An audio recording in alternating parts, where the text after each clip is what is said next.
Bonsoir à tous et bienvenue dans Ça vous regarde. À la une ce soir, ces images, celles de flammes aux portes de Marseille et ces centaines d'hectares ravagés dans l'Aude. On s'interroge ce soir.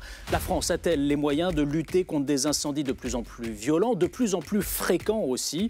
Et que nous réserve l'avenir? Faut-il craindre des méga-feux qui menaceraient nos villes? On en débat ce soir avec nos invités. À quoi ressemblera le monde du travail demain? Muriel Pénicaud tente de répondre à cette question. L'ancienne ministre sera notre invitée. Elle a coécrit une BD originale dans laquelle on croise Christine Lagarde, Thierry Marx ou encore la spécialiste des algorithmes Aurélie Jean. Enfin, faut-il changer le mode de scrutin au municipal à Paris, Lyon, Marseille? C'est l'objectif de la loi dite PLM que l'Assemblée pourrait adopter définitivement demain. Pourquoi ce texte suscite-t-il autant de débats? Ce sera le thème de notre question qui fâche à la fin de l'émission. Voilà pour le sommaire, c'est parti pour une heure de débat.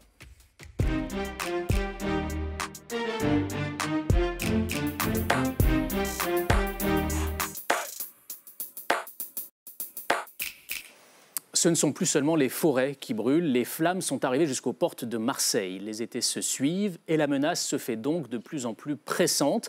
Mais la France a-t-elle les moyens de lutter contre ces incendies? On en débat ce soir avec Éric Brocardi. Bonsoir. Bonsoir. Vous êtes le porte-parole de la Fédération nationale des sapeurs-pompiers. Face à vous, 3 députés. Sophie Pantel, bonsoir. Bonsoir. Vous êtes députée socialiste de Lozère et vous venez de remettre il y a quelques jours à peine un rapport qui est consacré au renouvellement de la flotte aérienne, de la sécurité civile. C'est un enjeu important dont on va bien sûr débattre dans cette émission. Sophie Mette, bonsoir. Vous êtes députée Les Démocrates de Gironde et vous avez travaillé sur la loi qui a été adoptée il y a 2 ans pour renforcer la prévention et la lutte contre le risque incendie. On va en parler aussi de cette loi, évidemment. Julien Rancoul, bonsoir. Bonsoir. Alors vous avez une double casquette ce soir, celle de député Rassemblement National de l'Aude, qui est un département qui est directement concerné actuellement par les incendies, et puis celle de pompier volontaire. Vous assurez, je crois, encore des gardes certains week-ends. Tout à fait. Ce week-end encore. Ce week-end encore. Enfin, nous serons en liaison vidéo avec François Pimon, qui est chercheur à l'INRAE et qui a travaillé sur les risques de feux de forêt en lien avec le dérèglement climatique. Vous verrez que ces projections sont très inquiétantes. Mais d'abord, pour commencer, le récap de Bruno Donnet.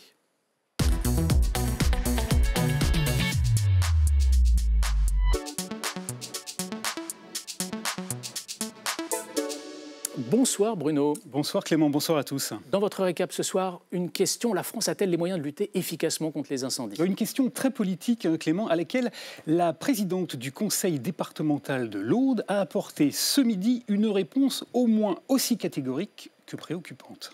Avec les moyens existants, nous ne pourrons pas faire face à des feux qui partiraient de plusieurs endroits en France. Voilà, elle affirme que la France n'est pas suffisamment équipée pour lutter, comme c'est le cas en ce moment, contre plusieurs incendies en même temps. Alors, quels sont précisément les moyens dont on dispose? Alors, vous faites bien, Clément, de me poser la question à moi et pas au ministre de l'Intérieur qui, manifestement, n'est pas tout à fait au courant. Écoutez bien ce qu'il a répondu hier soir, alors qu'il était interrogé sur l'état et surtout sur le nombre de nos Canadair. Les Canadair ce sont des appareils extrêmement robustes. Pour peu qu'ils soient correctement entretenus, quand il y a des moteurs qui ne vont pas bien, on les change. Il y en a 11. Ouais. Alors, ce n'est pas tout à fait le cas. Il n'y en a pas 11, il y en a 12. Et c'était déjà le cas en 2022, au moment où le président de la République nous promettait des renforts. Nous en avons 12 aujourd'hui. Nous allons investir massivement pour que d'ici la fin du quinquennat, ces 12 soient remplacés et que leur nombre soit porté jusqu'à 16.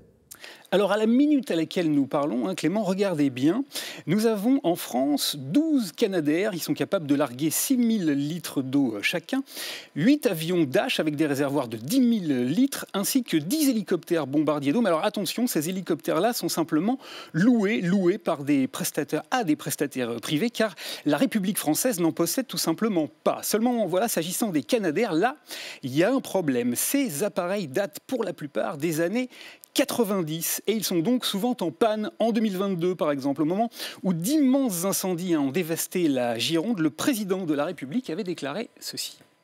On a 12 Canadair aujourd'hui. En permanence, il y en a 10 à 11 qui sont utilisés. C'est inédit. Alors c'est inédit, mais d'après nos confrères du Monde, c'est surtout parfaitement faux, car en 2022, en Gironde, le nombre de Canadair disponibles était compris entre 0 et 2. Tous les autres étaient à l'infirmerie, au garage. Alors, faute de pouvoir éteindre les incendies, le gouvernement a donc décidé d'empêcher qu'ils ne s'allument. Et pour ça, il a un plan, coller des PV à tous ceux qui ne débroussaillent pas. Et il faut qu'effectivement, notamment les polices municipales qui sont dans chacune de ces villes, puissent maintenant verbaliser, jusqu'à la verbalisation. Il faut débroussailler.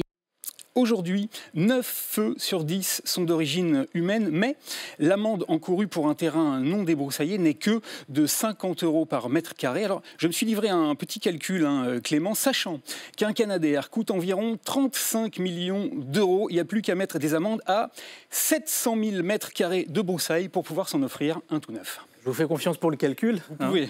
Merci à vous, Bruno Donnet. On va évoquer bien sûr la question des moyens, mais j'aimerais qu'on commence peut-être par le verre à moitié plein, si vous le voulez bien, parce qu'en préparant cette émission, je suis tombé sur un chiffre qui m'a étonné. Le nombre d'hectares brûlés en France a globalement baissé depuis les années 80. Éric Brocardi, je crois qu'on était autour de 40 000 hectares dans les années 80, un peu moins de 10 000 entre 2006 et 2021. Comment est-ce que vous l'expliquez, ça ? Par l'efficacité des sapeurs-pompiers.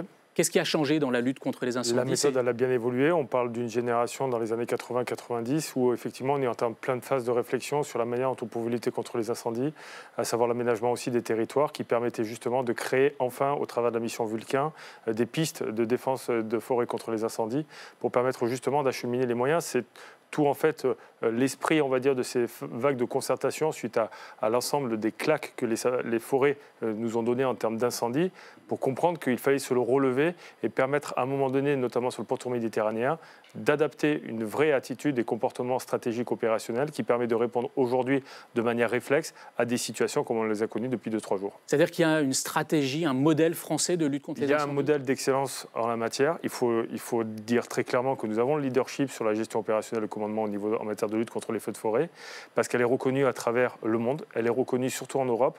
On a une méthode qui est aujourd'hui rodée, bien analysée, bien canalisée et surtout uniforme sur l'ensemble du territoire national.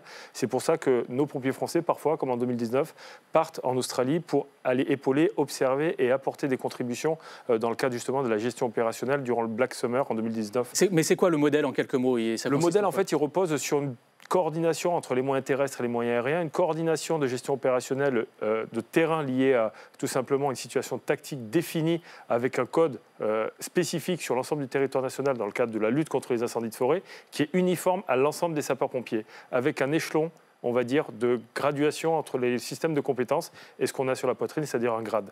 Donc cela veut dire que chacun y retrouve sa place, ses compétences, et à partir de là, on y couple aussi également un ordre, on va dire, opératoire de liaison radio. On y couple aussi différentes fonctionnalités qui permettent à la fois d'anticiper et de réagir vite.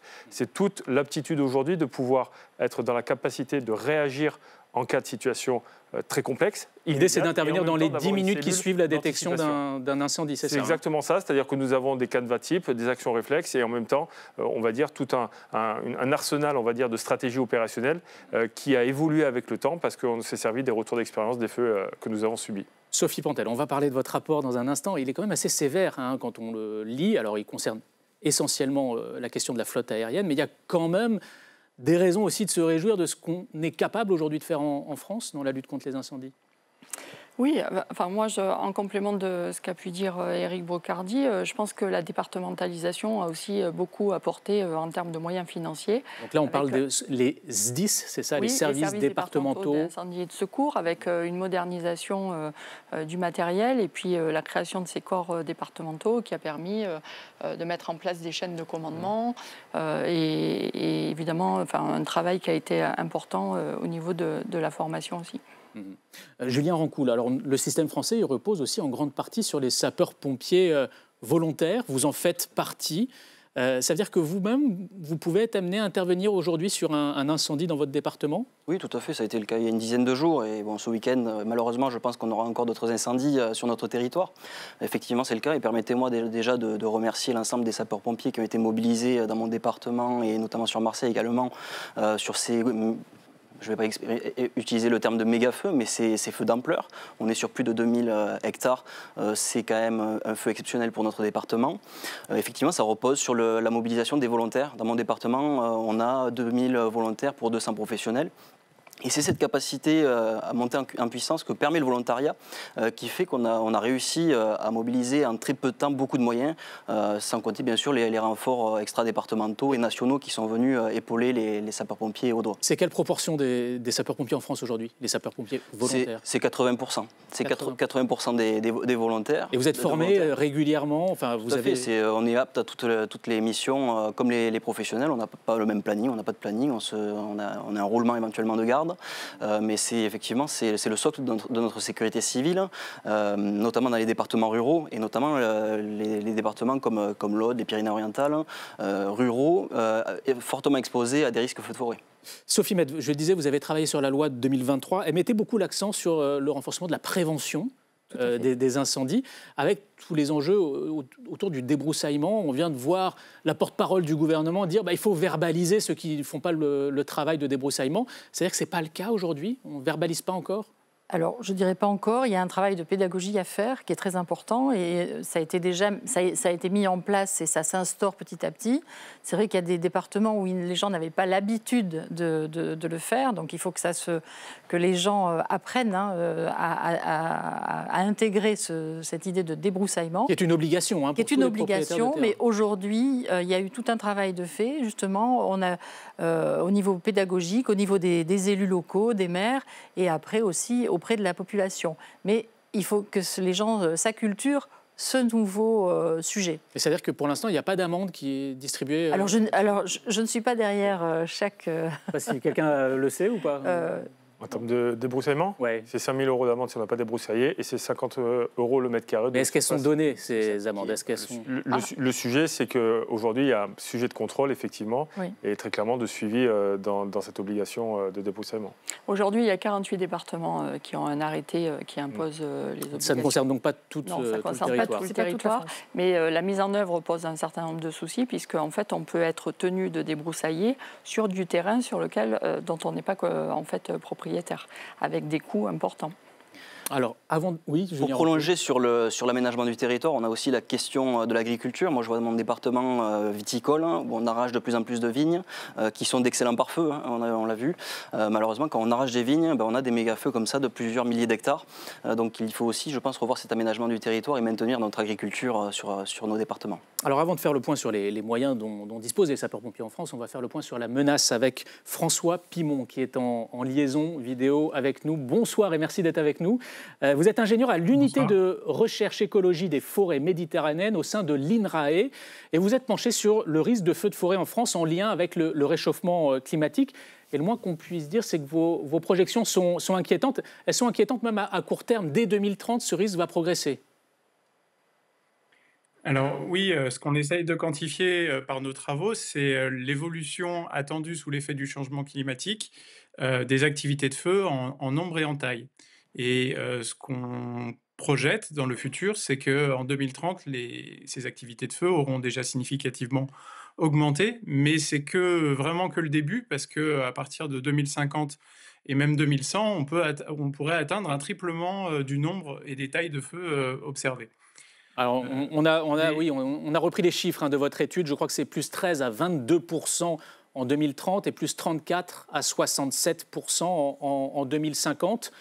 Vous anticipez aussi que toute une partie du territoire qui était épargnée jusqu'à présent va devenir zone à risque. Ça concerne quelle partie justement de la France ?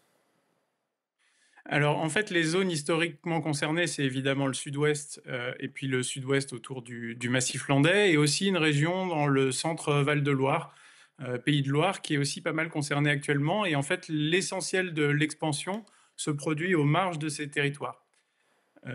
Et cette expansion, elle est attendue pour être très significative. Typiquement, dans la zone méditerranéenne, on attend un triplement de la zone concernée. Mais des départements, par exemple, qui vont... Vous pouvez citer quelques territoires ?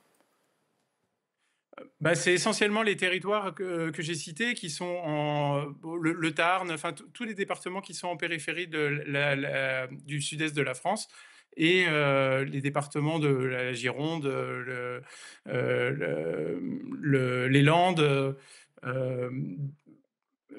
Voilà, c'est pas forcément évident de citer des départements comme ça. En fait, on a cartographié ces ces territoires et ils apparaissent assez nettement individuellement. Donc j'ai du mal à vous citer un chiffre. Un département en particulier, c'est plus ce qu'il faut retenir, c'est ces patrons d'augmentation qui se font en marge des zones déjà concernées. Mais en fait, un point très important, c'est que parmi toutes ces augmentations de nombre de feux qu'on attend, en fait, les 2/3 vont se produire dans les zones déjà concernées. Et donc, certes, on a une expansion et de nouveaux territoires concernés, mais on a aussi une forte augmentation attendue de l'activité dans les zones déjà concernées. Et typiquement, les feux qui se produisent en ce début de saison sont dans des régions historiquement très concernées par les feux. Et sur une durée dans l'année qui va, elle aussi, augmenter. On voit même que maintenant, il y a quelques incendies en plein hiver, au mois de décembre, au mois de janvier. D'un mot, est-ce que aujourd'hui, la France, enfin demain, peut être exposée à des incendies comme ceux qu'on a vus au mois de janvier en Californie, à Los Angeles, qui ont ravagé une partie de la ville? Des feux aux portes de la ville, j'ai pas trop pour habitude de commenter l'actualité immédiate de ce qui se passe, mais bon, des feux aux portes de la ville, on en a vu là au niveau de Marseille. Des feux qui tuent des gens, c'est assez exceptionnel en France. Il y en a eu en 2022.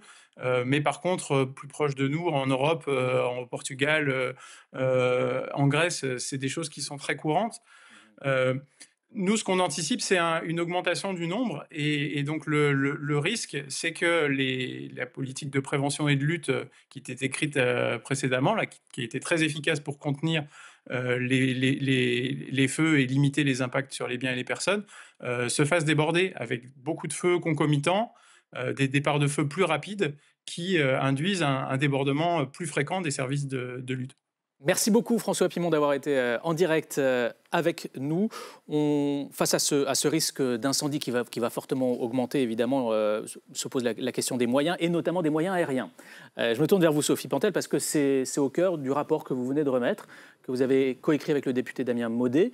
Et c'est un rapport très critique. Vous constatez en fait que les promesses faites n'ont pas été tenues. Alors, c'est un rapport qui se veut factuel.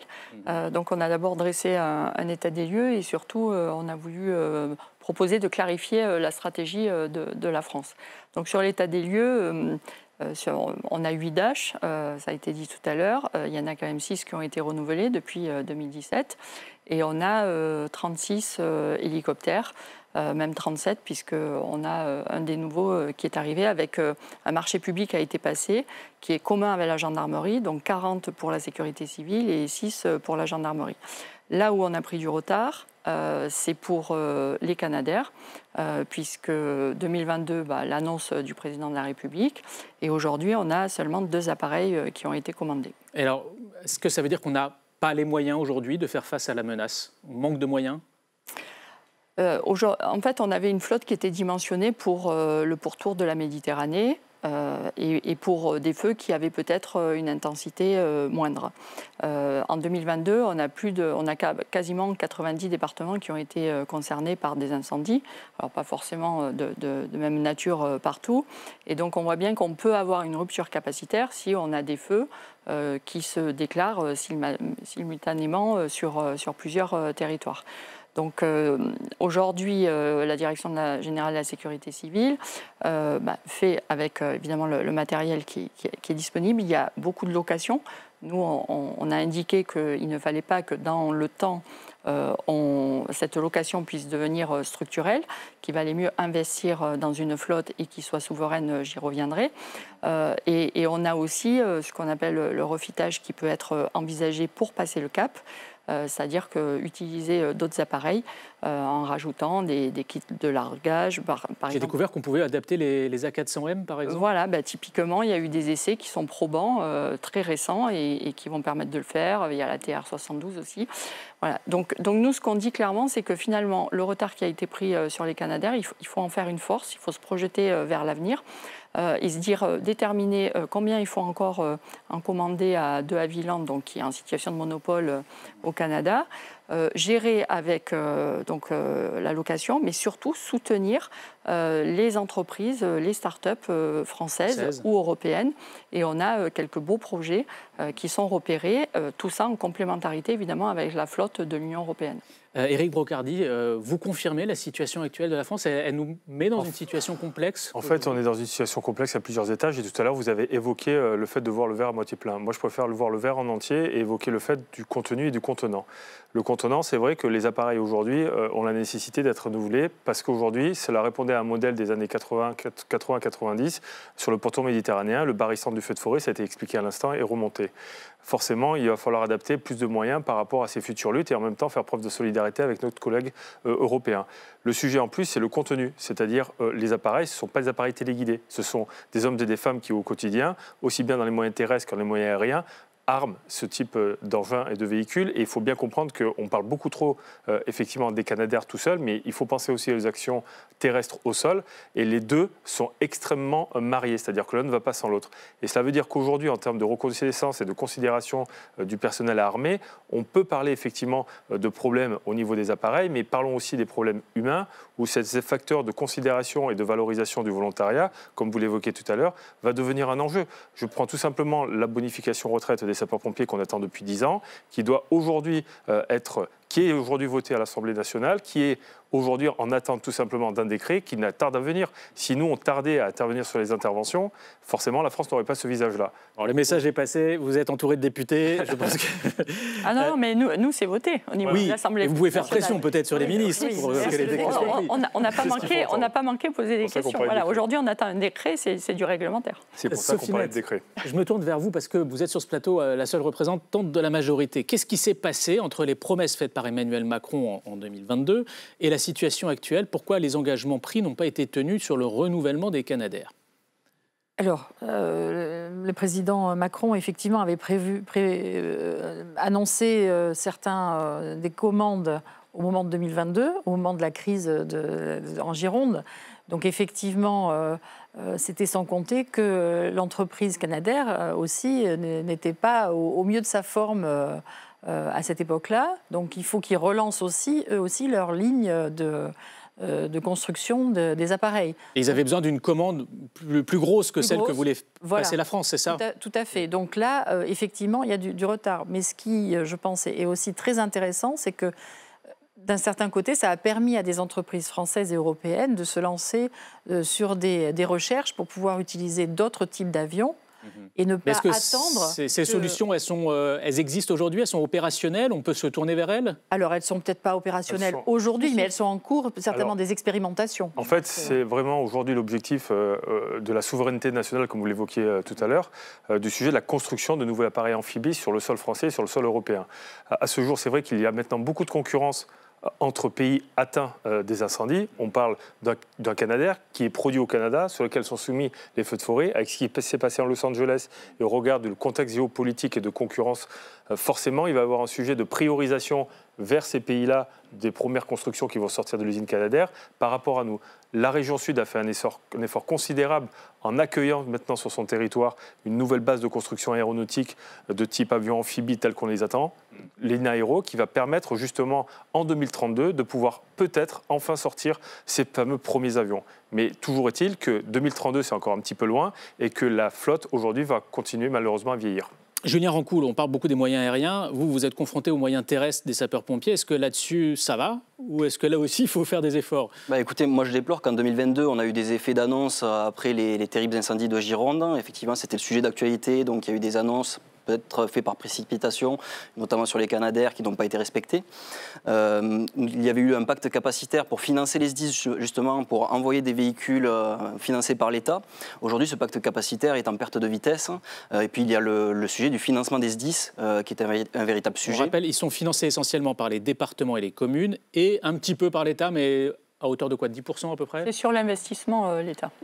Tout à fait. Dans le fonctionnement. Les départements sont financés par l'État, sans être trop technique, par une taxe sur les assurances qui est calculée sur les véhicules immatriculés dans le département en 2003, par exemple. Donc c'est un modèle totalement à revoir. Et on voit, je reprends l'exemple de mon département de l'Aude, un département pauvre, troisième département le plus pauvre de France, avec beaucoup de risques. Vous avez donc un moment de rupture où vous avez donc peu de financement pour beaucoup d'interventions. Et c'est là qu'il va falloir replancher sur le mode de financement. J'ai déposé une proposition de loi avec mon collègue de Signy sur le sujet. Et, Sophie, oui, et au moment du budget, juste pour compléter sur le financement des SDIS, d'autant plus que les départements rencontrent de grosses difficultés aujourd'hui, au moment du budget, on avait proposé d'augmenter en fait le prélèvement de la TSCA parce que finalement, c'est au nom de la valeur, la taxe sur les assurances, oui. Au nom de la valeur du sauvé, puisque ce sont les assurances qui sont gagnantes lorsque des vies ou des maisons ne brûlent pas. Et puis on avait également proposé en fait de pouvoir prélever une partie de la taxe de séjour, puisque des départements comme le mien qui sont touristiques, on est obligé d'avoir des saisonniers. Des moyens adaptés à la fréquentation du département l'été. Pour faire face à l'augmentation de la population. Sophie Metz, je crois que vous avez un engagement et que vous devez nous quitter. Donc merci beaucoup d'être venu sur ce plateau. Merci à vous. On va poursuivre le débat sans vous en se tournant vers un enjeu important qu'on n'a pas encore évoqué, parce qu'on a parlé des moyens aériens, mais il n'y a pas que les avions bombardiers d'eau, il y a aussi les hélicoptères qui présentent d'autres avantages. On va revoir un reportage qui a été tourné par nos équipes d'LCP en septembre 2022 avec le député des Alpes-Maritimes, Éric Pauget. C'était juste après les incendies qui ont ravagé les Landes. Et alors cette année-là, les Alpes-Maritimes ont fait un peu figure d'exemple, puisque 24 départs de feu avaient pu être stoppés net, grâce notamment à l'intervention de ces hélicoptères bombardiers d'eau. C'est un reportage de Marion Becker et Vincent Ferreira.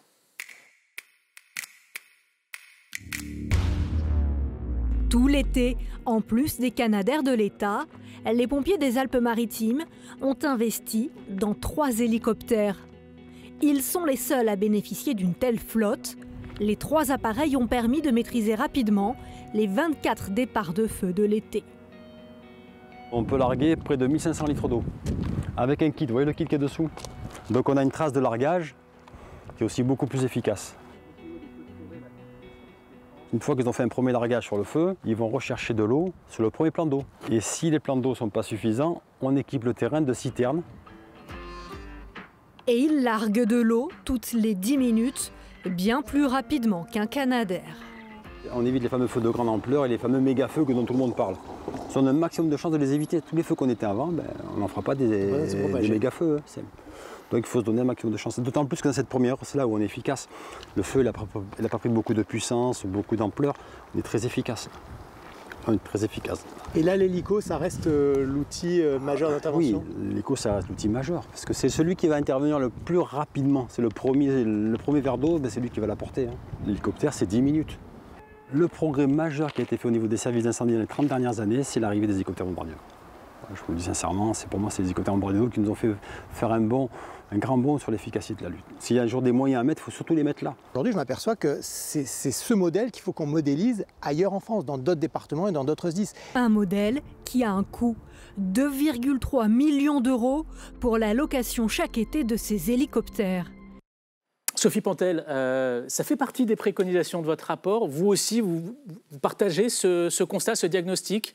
Oui, alors nous, dans notre rapport, on dit évidemment qu'il faut renouveler la flotte, qu'il faut l'adapter aux besoins nouveaux, mais il faut aussi diversifier cette flotte et les hélicoptères lourds tels que votre reportage vient de le montrer, notamment en zone de montagne, et ça a été dit avec une rotation qui est plus rapide, peut être une réponse. Après, pourquoi on les loue aujourd'hui? Pourquoi on n'arrive pas à... Vous voyez, ils ont donné le prix. 2 millions et quelques pour la location de l'été. Moi, si je prends le service départemental d'incendie de secours de la Lozère, le budget à l'année, c'est 13 millions. Donc, vous avez la réponse, c'est-à-dire que...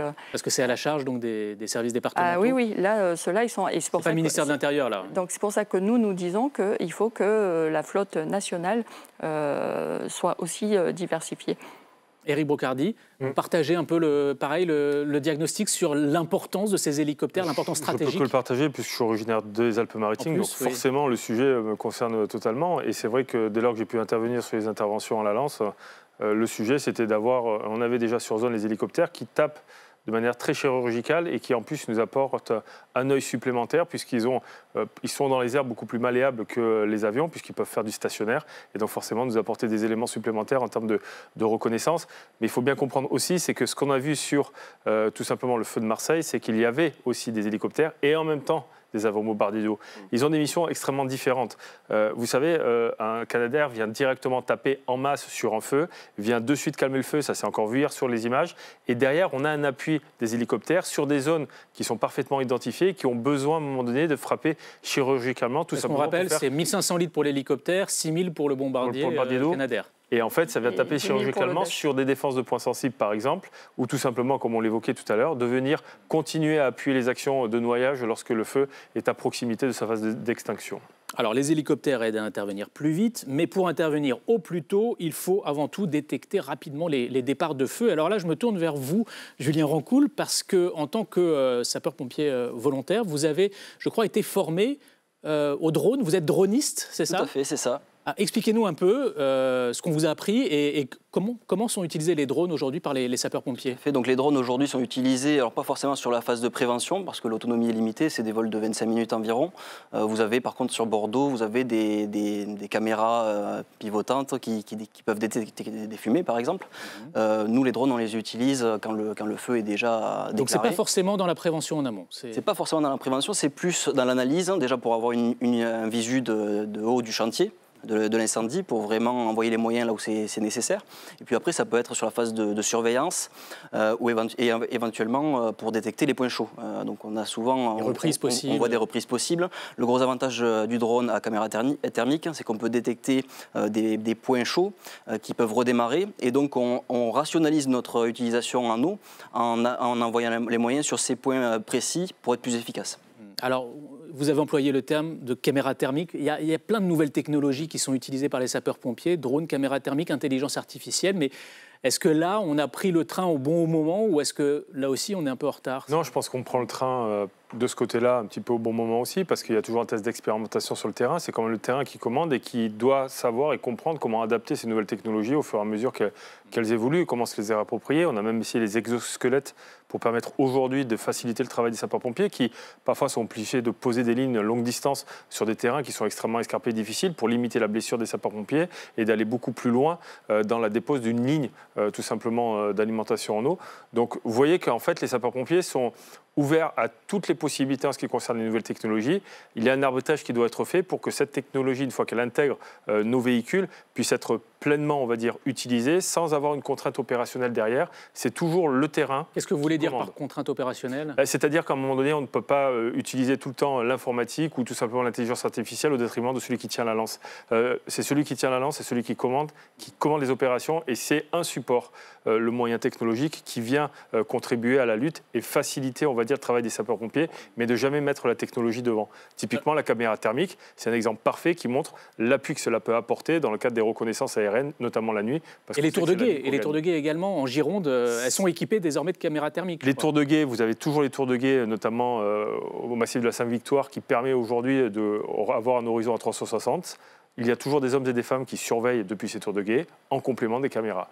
Donc cela veut dire qu'on peut renforcer aussi tous les dispositifs nécessaires et nous en avons créé un là aujourd'hui avec Avasplay qui permet à tout un chacun de participer à la surveillance des forêts, notamment dans l'Hérault. C'est une innovation et de permettre justement de contribuer à la surveillance des forêts depuis la chaîne Twitch. D'accord. Bon. Sophie Pantel, vous en parlez, vous, des drones, des radars, des caméras thermiques aussi dans votre rapport, parce qu'il y a un problème aussi, tout le monde n'a pas forcément accès aux mêmes moyens. Il y a des inégalités territoriales. Je crois que sur les nouvelles technologies, c'est quand même, la plupart des SDIS se sont engagés dans l'achat de ce type de matériel. Nous, ce qu'on dit simplement, c'est qu'il ne faut pas se priver de ces technologies au service des sapeurs-pompiers sur le terrain. Très vite, parce qu'il nous reste une minute, mais le ministre François-Noël Buffet a annoncé il y a quelques jours qu'une loi serait présentée à la rentrée qui sera consacrée à la sécurité civile. Est-ce qu'on sait, ce sera un projet, une proposition de loi, et surtout, qu'est-ce qu'il y aura dedans ? Alors, c'est vrai qu'on a eu plusieurs journées de travail à l'occasion de ce qui a été appelé le Beauvau de la sécurité civile. Et donc, le gouvernement a préparé un projet de loi de modernisation. Alors, c'est très attendu. Ce que souhaitent les sapeurs-pompiers, c'est une loi ambitieuse et de répondre enfin à tous les enjeux, à la fois celui de la disponibilité et de la reconnaissance pour les sapeurs-pompiers volontaires. Éric Brocardi a rappelé les attentes en matière de trimestre de retraite, mais il y a aussi beaucoup d'autres choses concernant le volontariat. Il y a également le financement des services départementaux d'incendie qui sont à bout de souffle, on en a parlé. Et puis, il y a également les associations agréées de sécurité civile et d'une manière générale, ce qu'on va appeler la résilience de la population. Et on voit bien qu'à Marseille, le respect des consignes a permis certainement aussi de sauver des vies. Et voilà, ça doit faire partie des axes de cette loi. Merci beaucoup, c'est la fin de ce débat. Et on a bien noté, le rendez-vous est pris à la rentrée donc avec ce projet de loi qui sera présenté par le gouvernement. À quoi ressemblera le monde du travail dans quelques années? On en parle ce soir avec Muriel Pénicaud. Bonsoir, et bienvenue. C'est pas l'ancienne ministre qu'on reçoit ce soir, c'est l'autrice de bande dessinée, et oui, car c'est en BD que vous nous proposez de croiser les points de vue de personnalités très différentes. Ça va de la patronne de la Banque Centrale Européenne, Christine Lagarde, à l'ancien numéro 1 de la CGT, Philippe Martinez, en passant par la spécialiste des algorithmes, Aurélie Jean. Maïté Frémont nous en dit plus. Si on vous invite Muriel Pénicaud, c'est parce que vous, l'ancienne ministre du Travail dans le gouvernement d'Édouard Philippe, publiez cette bande dessinée. 144 pages pour décrypter les bouleversements qui se profilent dans nos vies professionnelles. Alors, à quoi ressemblera notre travail de demain, Muriel Pénicaud? Comme réponse, le lecteur va suivre la jeune Soraya, venue assister au pot de départ à la retraite de sa grand-mère DRH dans une entreprise de parapluies, tout un symbole. J'ai un exposé à faire pour le lycée sur le futur du travail. J'y comprends rien. Et ça tombe bien, puisque sa grand-mère va lui présenter 13 personnalités. Christine Lagarde, Thierry Marx, Rachel Kahn, auteure, ou encore Marie-Lise Léon, secrétaire générale de la CFDT.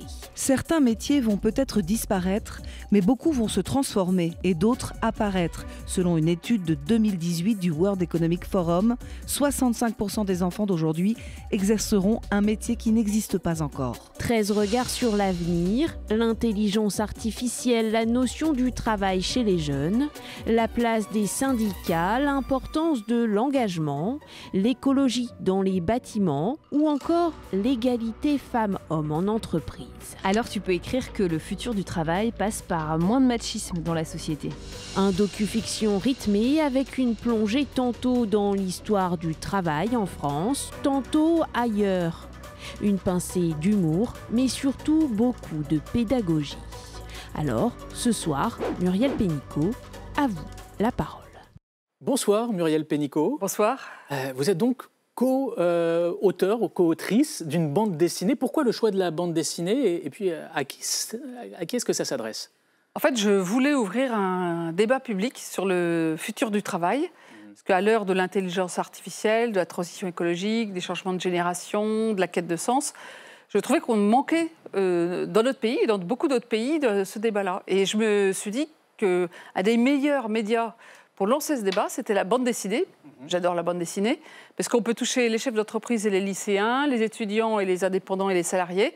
Et donc, je suis allée voir Glénat, qui a été enthousiasmée par le projet, et c'est comme ça que ça a démarré. Donc, ça ne s'adresse pas que aux jeunes, pas que aux lycéens, comme Soraya qu'on voit dans cette bande dessinée, la jeune lycéenne, qui est un peu le fil rouge de votre BD. Ça s'adresse aussi aux patrons d'entreprise, aux DRH. Il y a beaucoup de chefs d'entreprise qui le lisent, de DRH. Il y a des entreprises d'ailleurs qui l'achètent pour leurs salariés pour ouvrir un débat sur ce sujet. Et ça s'adresse aussi aux lycéens et étudiants, mais ce n'est pas une BD jeunesse, c'est une BD tout public, tous âges. Et pour que ça soit aussi grand public, on a choisi, avec Mathieu Charrier, mon co-scénariste, et Nico Bill, dessinateur, d'avoir ce qu'on appelle un documentaire fiction. C'est-à-dire qu'il y a des personnages fictifs, dont l'héroïne qui est Soraya, une lycéenne. Qui doit faire un exposé sur le travail. Sur le futur du travail. Et elle va voir sa grand-mère, c'est le départ, qui est DRH d'une petite PME qui s'appelle Pépin Malin, qui fait des parapluies.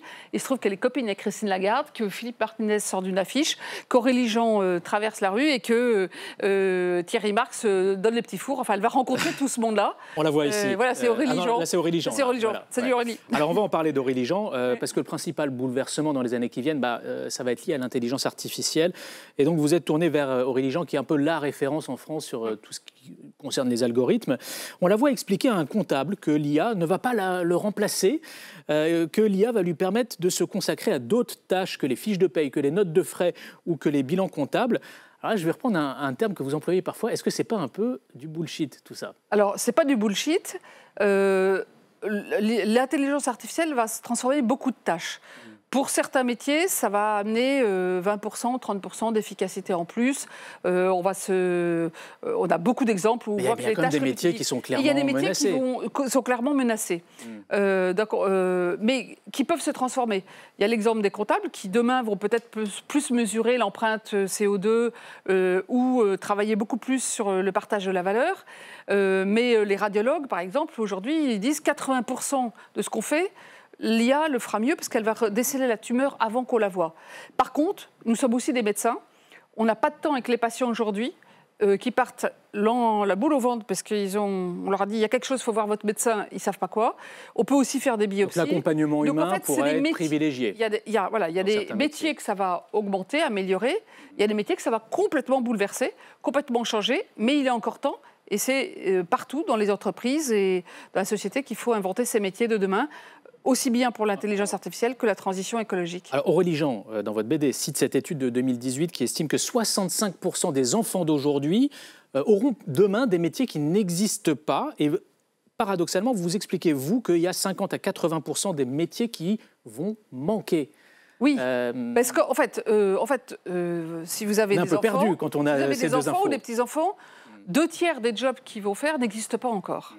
Et pour l'instant, on va changer 10 fois de métier dans la vie. Et d'ailleurs, on montre beaucoup d'exemples de nouveaux métiers dans la bande dessinée, parce que chacune des 13 personnalités donne des tas d'exemples concrets. Mais en même temps, les compétences évoluent très vite. Aujourd'hui, les compétences professionnelles qu'on apprend, elles sont valables en moyenne 2 ans, dit l'OCDE. Et donc, avant, on se formait, puis on espérait travailler à la base, à partir de sa formation toute la vie. Ça, c'est fini. On va se former tout le temps. Et vous avez le sentiment aujourd'hui que tous les salariés ont accès à une formation tous les 2 ans? Non, mais c'est aussi pour ça, je ne vais pas revenir sur mon passé de ministre, que j'ai fait la réforme de l'apprentissage, du compte personnel de formation, et il faudra aller plus loin, que les entreprises mettent en place des systèmes qui permettent à tout le monde de se former tout le temps. Parce qu'il y aura autant d'emplois demain, ce n'est pas qu'on craint la disparition des emplois, mais le rythme et l'ampleur des transformations sont très importantes. Donc il faut laisser personne sur le bord du chemin, et c'est pour ça que la formation va être clé. Avec une démographie vieillissante, donc avec des salariés de plus en plus vieux qui vont aussi devoir s'adapter. On sait que c'est plus compliqué quand on arrive à un certain âge. Ça, c'est un peu... Oui. Je ne dirais pas que c'est une légende urbaine, mais on a beaucoup d'a priori sur les seniors. En fait, il y en a plein qui se forment à leurs frais ou qui utilisent leur CPF parce que les entreprises n'investissent plus sur eux et sur elles. Mais je pense qu'il y a beaucoup d'opportunités pour les seniors si les entreprises ouvrent un peu leur chakra et disent mais ce sont aussi des gens qui ont beaucoup de compétences. Mais c'est sûr qu'il y a déjà moins de jeunes. Il y a déjà plus de 100 000 de jeunes en moins qui arrivent sur le marché du travail qu'il y a quelques années. Donc les jeunes choisissent plus. En plus, ils veulent une quête de sens, ils veulent de l'équilibre vie pro, vie perso. Ouais. Donc ils choisissent plus. Et il y a plus de besoins sociaux et sanitaires avec une population qui gagne en espérance de vie. On va prendre le côté positif. Et donc tout ça, c'est aussi des bouleversements dans les métiers.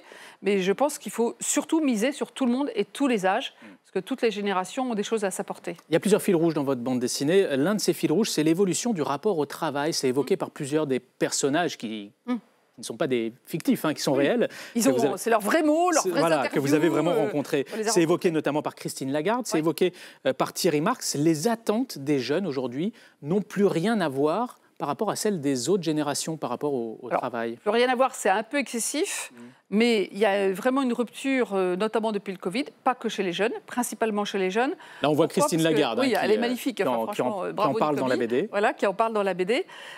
Pourquoi ? Parce que, d'abord, ils sont moins nombreux, donc ils ont plus de choix, mais surtout, le Covid, l'évolution de la société, il faut qu'ils se posent beaucoup de questions sur le sens de leur travail. Ils cherchent, et c'est pour ça que le domaine de la santé, le domaine de l'écologie attire beaucoup des jeunes. Donc ils cherchent du sens, ils cherchent un équilibre vie pro, vie perso. Le travail n'est plus forcément premier pour eux. Il est numéro 1 ou numéro 2 dans leur vie. Par contre, ils s'engagent quand même, mais pas sous les mêmes formes. Et ça, c'est Marie-Lise Léon qui le montre très bien, ainsi que Philippe Martinez et Thierry Marx. Les jeunes ne s'engagent plus vis-à-vis des institutions, ils s'engagent sur des projets. Donc c'est toute une manière différente d'engager les jeunes. Parce qu'aujourd'hui, recruter, ça n'est plus seulement sélectionner, mais c'est surtout séduire. Moi, j'ai bien aimé le témoignage de Thierry Marx qui s'appuie sur, alors je ne connaissais pas ça, hein, mais la pyramide des motivations adaptée au travail, qui a été élaborée par un psychologue américain. Et alors, il explique en fait que lui, il est face à des jeunes qui lui disent votre pyramide, vous pouvez la prendre et puis vous la mettez à l'envers. Alors moi, j'ai osé sur la pointe. La pyramide de Maslow, assez connue dans le monde des RH, et j'ai osé un peu la transformer pour la mettre au goût du jour. Mais il a raison, c'est que évidemment le salaire et la carrière continuent d'être importants, mais pour beaucoup de jeunes, c'est pas suffisant et c'est même pas forcément le premier choix. Mais quel est le sens? À quoi ça sert l'entreprise ou l'organisation où je suis? Est-ce qu'elle a une utilité sociale?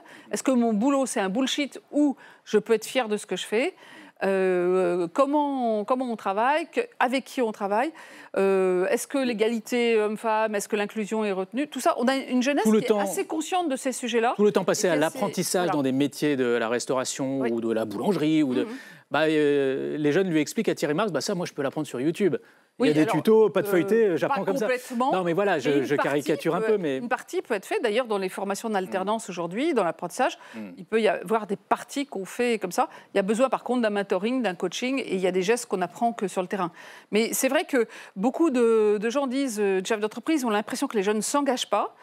Je ne crois pas. Je crois qu'ils s'engagent sur des projets auxquels ils croient. Mais ça veut dire qu'il faut un peu leur parler autrement et ce qu'on met en avant et comment on les engage. Parce que Jasmine Manet le montre très bien aussi. C'est une jeune qui a 28 ans. Elle montre que les besoins de reconnaissance, les besoins d'écoute sont très importants chez les jeunes. Alors on voit qu'il y a un décalage entre les attentes des salariés aussi et les souhaits des entreprises elles-mêmes. On l'a vu récemment dans l'actu avec le télétravail, ces reculs en matière de télétravail imposés par des grandes entreprises, notamment la Société Générale. C'est évoqué dans votre livre par Christine Lagarde, par Pascal Demurger de la Maïf. Ils estiment que trop de télétravail, ça nuit au sentiment d'appartenance à l'entreprise. Mais est-ce que, justement, ce n'est pas ce que beaucoup de salariés rejettent aujourd'hui? Est-ce qu'ils ont envie de s'identifier à leurs entreprises quand ils voient tous les jours au JT que entre les priorités données aux salariés ou celles données aux actionnaires, les entreprises en général, elles sacrifient. C'est une question clé. Les salariés. D'abord, si on ne va pas vers plus de partage de la valeur, l'adhésion au projet de l'entreprise est difficile. Mais c'est vrai aussi que sur le télétravail, d'abord, il faut savoir qu'il y a seulement 4 emplois sur 10 qui peuvent être télétravaillés. Rappelez-vous les salariés de la première ligne, que ce soit le bâtiment, les usines, la logistique, les transports, la santé, etc. On ne peut pas télétravailler. Donc, attention à la rupture. Et le télétravail, on a plein d'études maintenant qui montrent qu'on est plus efficace en productivité individuelle en télétravail.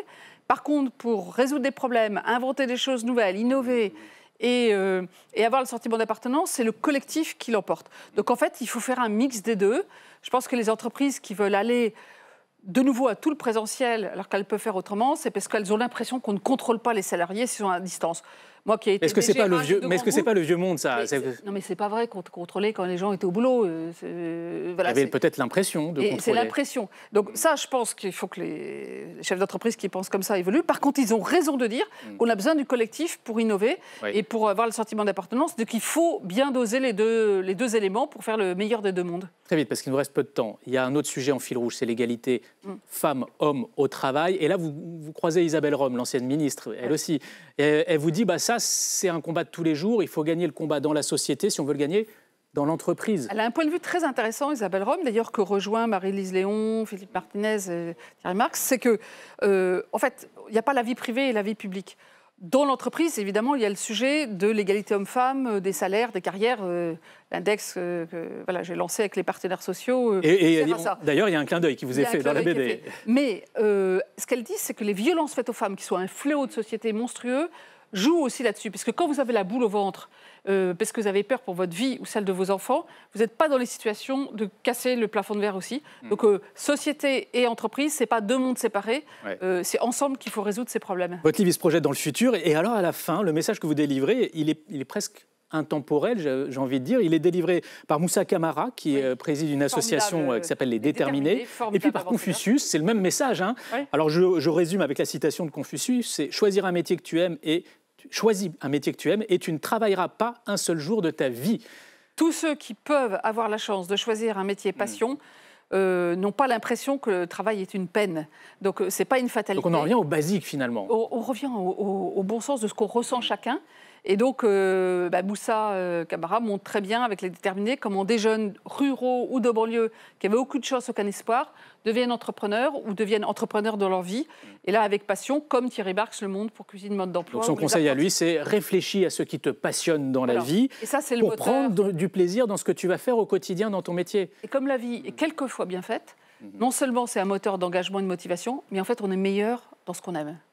Eh bien, ce sera le mot de la fin. Merci à vous, Muriel Pénicaud. Je rappelle le titre de votre bande dessinée, donc coécrite avec Mathieu Charrier et dessinée par Nicobi. Travaillez demain aux éditions Glénat. Merci beaucoup. Merci beaucoup. C'est l'heure de la question qui fâche à présent.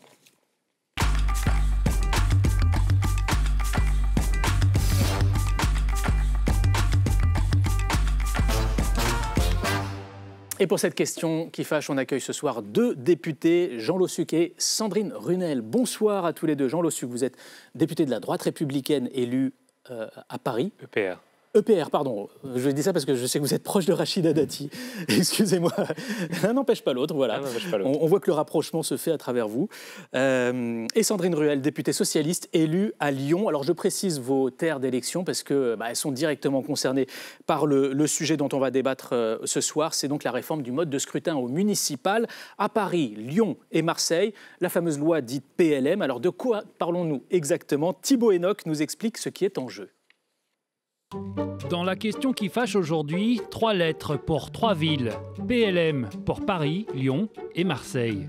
3 métropoles au cœur d'une loi du même nom et d'une bataille politique. En cause, la réforme de leur mode de scrutin pour les prochaines élections municipales. Si elle est une bonne réforme, autant l'appliquer dès l'année prochaine. Dans ces 3 villes, contrairement au reste du pays, les électeurs ne votent pas directement pour les élus qui siégeront au conseil municipal. Ils désignent des conseillers d'arrondissement, dont une partie seulement seront aussi au conseil municipal qui désigne le maire. C'est la loi depuis 1982, une anomalie selon les défenseurs de la réforme. Rien ne justifie que le bulletin de vote d'un électeur de droite dans un arrondissement de gauche ou d'un électeur de gauche dans un arrondissement de droite n'emporte aucune conséquence pour l'élection du maire. La proposition de loi entend donc aligner le mode de scrutin des 3 métropoles avec le reste de la France. Les électeurs éliraient directement leurs conseillers municipaux, qui eux-mêmes éliraient le maire. Ils voteraient le même jour avec un autre bulletin pour leurs conseillers d'arrondissement ou de secteur. L'idée a le soutien du Premier ministre et de Rachida Dati, la ministre de la Culture et candidate annoncée à la mairie de Paris. Le RN et LFI sont pour, les communistes et le PS sont contre. Ils dénoncent une manœuvre électoraliste. Vous n'avez pas besoin de magouiller le mode de scrutin. La réalité, c'est que vous n'avez pas de projet pour la ville de Paris. On n'a pas fait une réforme du mode de scrutin pour avantager notre camp. On a fait une réforme de mode de scrutin pour changer la gouvernance dans ces 3 villes. Déjà adoptée à 2 reprises par l'Assemblée et repoussée par le Sénat, la loi devrait aboutir demain avec un ultime vote des députés qui auront le dernier mot. Alors, la question qui fâche aujourd'hui est la suivante. Cette réforme du mode de scrutin, justice démocratique ou manip politique? Eh bien, je vous pose la question, Jean Lossuc, on va commencer par vous. Justice démocratique ou manip politique, vous répondez quoi, vous? Alors, justice démocratique, évidemment, pour une raison fondamentale, pour 2 raisons. Une raison de fond qui est qu'aujourd'hui, on a un mode de scrutin qui a été conçu à une époque qui ne correspond plus à la nôtre et qui surtout pouvait permettre à un candidat minoritaire en voix d'être majoritaire en siège, de finir par remporter un conseil municipal à Lyon, Paris ou Marseille. Avec cette proposition de loi qui, je l'espère, sera adoptée par l'Assemblée nationale en dernier mot, on vient corriger cette anomalie démocratique et on vient donner à un électeur de Paris, Lyon et Marseille une voix, comme partout en France, aux élections municipales. Sandrine Ruel, on peut les entendre, ces arguments. Une voix, un vote, une voix, un citoyen, une voix, c'est basique. C'est déjà le cas. En fait, on voit bien que c'est une manœuvre politique. Moi, je parle même de revanche, finalement, puisque ce sont quand même 3 villes de gauche qui sont aujourd'hui gérées par la gauche et qu'on voit bien que cette réforme, elle est taillée, notamment pour la droite à Paris et pour Rachida Dati. Mais en quoi ça favoriserait la droite? Alors, c'est ce qu'ils espèrent et ils pensent qu'en magouillant le mode de scrutin, ils vont peut-être arriver à leur fin. Mais on voit voit bien, en tout cas aujourd'hui, que les électeurs ne s'y tromperont pas. En fait, ce n'est pas une justice démocratique, puisqu'aujourd'hui, les Lyonnais, les Marseillais et les Parisiens votent déjà dans les arrondissements et ils flèchent également des conseillers municipaux. Donc ils savent très bien pour quel maire ils votent. Aujourd'hui, dans les arrondissements, nous avons des listes avec les élus d'arrondissement, mais aussi les élus municipaux et le maire. Donc c'est une liste complète avec, je le dis pour Lyon, le candidat ou la candidate maire de Lyon et les 221 conseillers d'arrondissement. Donc personne ne s'y trompe. Et là, on voit bien que changer le mode de scrutin, et les arguments qui ont été d'ailleurs amenés par la droite et la Macronie, disent on pourrait avoir plus de représentants de maires ou de maires d'arrondissement avec des voix en moins. Mais c'est faux, c'est arrivé une seule fois, il y a plus de 20 ans voilà, à Marseille. Donc on voit bien qu'en tout cas, ce n'est pas arrivé. Ce qui est sûr, c'est qu'à chaque fois qu'on change un mode de scrutin, à quelques mois d'une élection, il y a ce soupçon de manipulation. Vous êtes proche de Rachida Dati, qui a donc l'ambition de se présenter et d'être élu maire de Paris. Est-ce que vous n'êtes pas en train de changer les règles du jeu à son profit ? C'est l'argument qui est évidemment avancé régulièrement. Non, je ne crois pas. Et d'ailleurs, quand vous regardez les projections avec toutes les réserves d'usage, je ne pense pas qu'on puisse dire aujourd'hui, à 9 mois des municipales, quel camp ou quelle sensibilité politique serait avantagée par la réforme. Tout simplement parce que si le mode de scrutin tel qu'on le propose entre en vigueur avec ces 2 urnes, on ne sait pas du tout comment vont réagir les électeurs de Paris, Lyon et Marseille. On a essayé de faire des projections sur la base des résultats de 2020. Mais quand on prend l'électeur parisien, lyonnais ou marseillais en 2020, il votait dans un cadre donné. Si on lui donne un autre cadre, personne ne sait ce qui sortira des urnes. Et c'est pour ça que c'est aussi une loi de renouveau démocratique. C'est-à-dire que pour la première fois, on remet un peu de souplesse dans un mode de fonctionnement par arrondissement qui était assez sclérosé et qui, à mon avis, avait atteint ses limites en termes d'usage politique. Qu'est-ce qui justifie cette anomalie parisienne, lyonnaise, marseillaise de voter par arrondissement C'est justement les arrondissements, parce que ce sont les 3 seules villes aujourd'hui en France dans lesquelles on retrouve des arrondissements. Donc le scrutin avait été évidemment fait pour cela, avec la volonté de voter dans son arrondissement, puisque la taille de la ville... Mais qu'est-ce qui justifie que ce suffrage indirect pour la désignation, pour l'élection du maire ? Il n'est pas indirect, puisque toutes les communes en France votent de toute manière pour une liste. Et ensuite, ce sont les conseillers municipaux élus qui désignent le maire. Mais dans cette loi, on se focalise évidemment beaucoup sur les 2 scrutins, mais je l'ai rappelé, moi, pendant tous les débats, ils ont oublié quand même, en faisant cette loi, qu'il y avait 3 scrutins à Lyon, parce qu'on a déjà une élection métropolitaine. Donc rien que pour ça, on voit bien que finalement, il s'agit d'une petite manœuvre du gouvernement, puisque personne n'avait imaginé qu'à Lyon, ça concernerait du coup 3 scrutins et qu'il faudrait installer 3 urnes et demander aux habitants et habitantes de Lyon de voter 3 fois. Et là, on voit bien que finalement, on n'est plus du tout dans une justice démocratique, mais dans une grande illisibilité et que personne ne va s'y retrouver. Et moi, je crains bien évidemment une désertion, en tout cas une incompréhension démocratique pour aller voter 3 fois le même jour. Vous parlez de manipulation, vous démentez ça. Qu'est-ce que ça aurait donné si on avait appliqué ce que propose la nouvelle loi Paris-Lyon-Marseille aux municipales précédentes dans ces 3 villes ? Est-ce qu'il y aurait eu des résultats différents ? Honnêtement, je pense que c'est impossible à prévoir dans la mesure où c'est pour ça que je pense vraiment pas que si on regarde les élections passées, c'est que si on prend les résultats des élections passées, vous les prenez dans un contexte donné.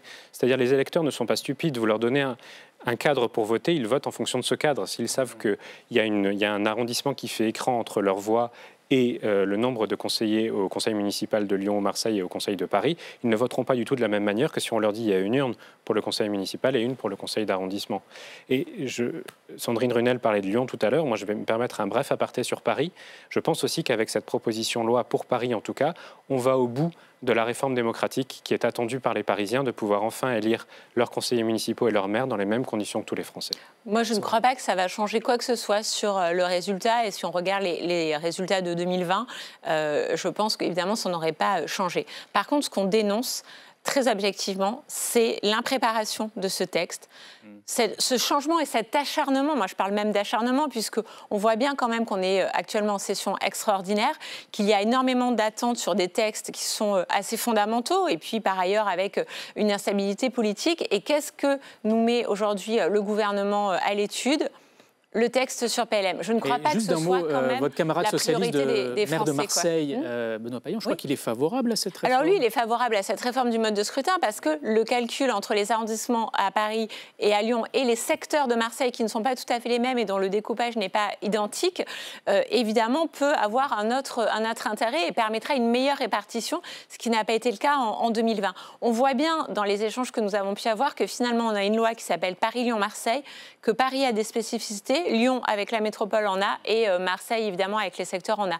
Donc finalement on aurait pu prendre un peu plus de temps, mieux réformer, mieux réfléchir, mais pas le faire dans la précipitation. On voit quand même que l'objectif, c'est de personnaliser et de personnifier les scrutins, et notamment les têtes de liste. C'est valable à Paris avec Rachida Dati, ça l'est aujourd'hui à Lyon avec Jean-Michel Aulas. Alors on verra si les députés adoptent définitivement cette réforme demain ou pas. Si c'est le cas, est-ce qu'il y a un risque de censure du Conseil constitutionnel? Parce que moi, je croyais qu'il y avait un principe qui était qu'on ne touche pas à un mode de scrutin dans l'année qui précède l'élection. Oui, alors tout à fait. C'est un des arguments qui a été avancé en disant qu'effectivement, il y avait une précipitation dans le calendrier. Moi, je voudrais d'abord souligner qu'il y a une très large majorité transpartisane à l'Assemblée nationale, et c'est précisément parce qu'on est dans une Assemblée nationale éclatée qu'on peut passer ce genre de texte. En quelques mots, parce que j'aimerais vous entendre aussi, Sandrine Ruel. Sur la question de la constitutionnalité, le Conseil constitutionnel sera évidemment souverain pour juger de la constitutionnalité du texte. Moi, je pense qu'on est vraiment dans les règles permises par la Constitution. Sandrine Runel, sur cette question-là? Alors, nous saisirons le Conseil constitutionnel, notamment sur la question des primes majoritaires, puisque aujourd'hui, en France, c'est 50% la prime majoritaire, et là, ils veulent la modifier, la faire passer à 25%, donc il y a quand même une différence entre les élections municipales dans nos 3 villes et dans le reste de la France. On suivra cela donc demain et peut-être après au Conseil constitutionnel. Merci à tous les deux d'être venus dans Ça vous regarde. C'est la fin de cette émission. Bonne soirée à vous et à demain.